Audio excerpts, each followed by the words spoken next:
అదే RTV app వార్తల్ని క్షణాల్లో చదివే అవకాశం ఉంటుంది. ఒక న్యూస్ పేపర్, ఒక టెలివిజన్ ఛానల్ మీ చేతుల్లో ఎప్పుడూ ఉంటాయి.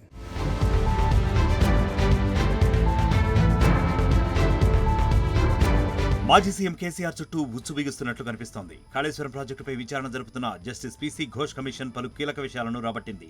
క్రాస్ ఎగ్జామినేషన్లో అధికారుల నుంచి కీలక విషయాలను తెలుసుకుంటున్నారు. తొలి రోజు నీటిపారుదల శాఖ మాజీ ఈఎన్సీ మురళీధర్పై ప్రశ్నల వర్షం కురిపించారు జస్టిస్ పీసీ ఘోష్. మూలాల్లోకి వెళ్లి వివరాలను సేకరించారు.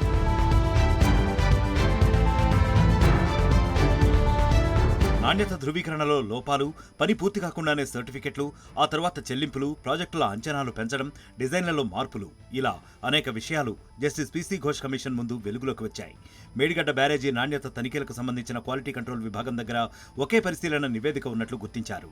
నాణ్యత పరీక్షలు చేసి ధృవీకరించకుండానే బిల్లులు చెల్లించినట్లు తేలింది.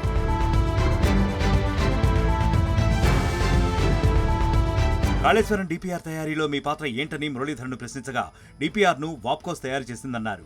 సిడబ్ల్యూసీలోని 17 డైరెక్టరేట్ల నుంచి అనుమతి లభించిన తర్వాత కేంద్రం ఆమోదం తెలిపిందన్నారు. డీపీఆర్ ఆమోదం సమయంలో అప్పటి కేంద్ర రాష్ట్ర ప్రభుత్వాల మధ్య జరిగిన ఉత్తర ప్రత్యుత్తరాలకు సంబంధించిన డాక్యుమెంట్లు ఉన్నాయా అని జస్టిస్ పీసీ ఘోష్ ప్రశ్నించగా, ఉంటాయని, అయితే తన దగ్గర లేవన్నారు. అన్ని అంశాలను ప్రాజెక్ట్ ఇంజనీర్ ఇన్ చీఫ్ పర్యవేక్షిస్తారని చెప్పారు.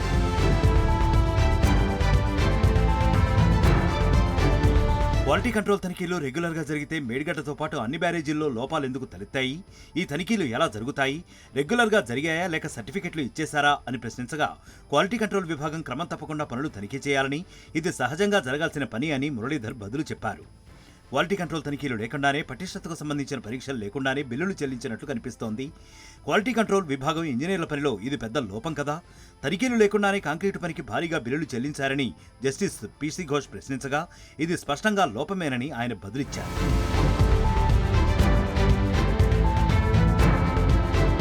క్వాలిటీ కంట్రోల్కు సంబంధించి ఒక్క రికార్డు మాత్రమే ఉందని ప్రశ్నించగా, ప్రతి 15 రోజులకోసారి తనిఖీ చేయాలని, ఒక్కసారే వెళ్లారంటే అది తప్పిదమేనన్నారు. ఇది ప్రధాన లోపమేనా అని కమిషన్ ప్రశ్నిస్తే, అవును, మొత్తం లోపమేనని ఆయన సమాధానమిచ్చారు. డీపీఆర్ సమర్పించిన తర్వాత ఏ పనులు కలిపారో చెప్పగలరా అని ప్రశ్నించగా, అదనంగా చాలా మార్పులే జరిగాయని, కొన్ని చేర్చడం, కొన్ని తీసేయడం చోటు చేసుకుందన్నారు మురళీధర్. డిజైన్లో కూడా మార్పులు జరిగాయా అని జస్టిస్ పీసీ ఘోష్ అడగ్గా, ప్రభుత్వ సలహా ఆమోదాలతోనే అవి జరిగాయన్నారు.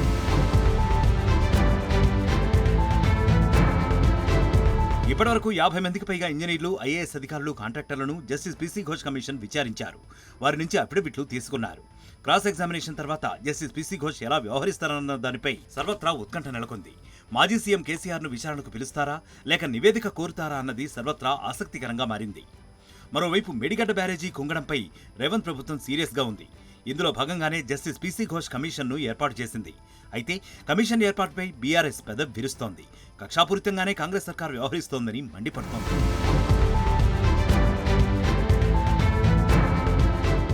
మరిన్ని వీడియోస్ కోసం ఛానల్ ని సబ్స్క్రైబ్ చేయండి. లేటెస్ట్ అప్డేట్స్ కోసం వాట్సాప్ ఛానల్ ని ఫాలో చేయండి.